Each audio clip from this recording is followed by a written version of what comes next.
Welcome to Man Does Tech, where I solve the problems you didn't even know you had.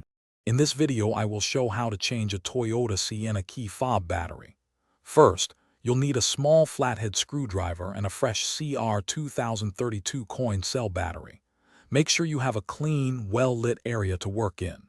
This simple task is surprisingly easy and can save you a trip to the dealership.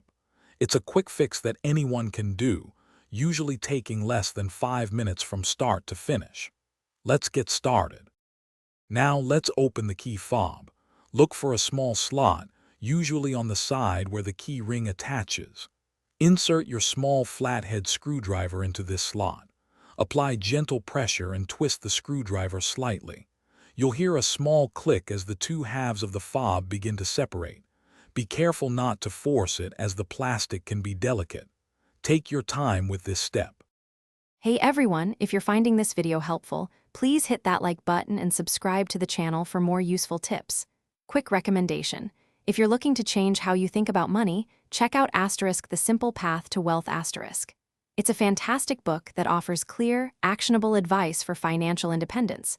You can find the link to the book and other great deals in the description. Now, let's get back to the video. Once the fob is open, you'll see the old battery.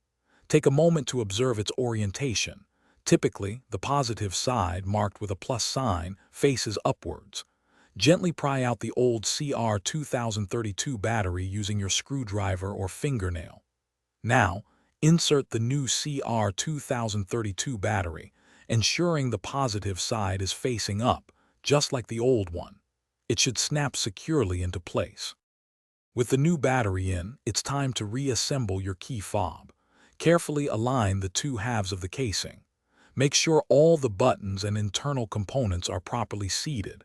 Gently press the halves together until you hear a satisfying click, indicating they are securely closed. Finally, test your key fob to ensure it locks and unlocks your Toyota Sienna. You're all set. Thanks for watching. If you found this helpful, don't forget to like and subscribe.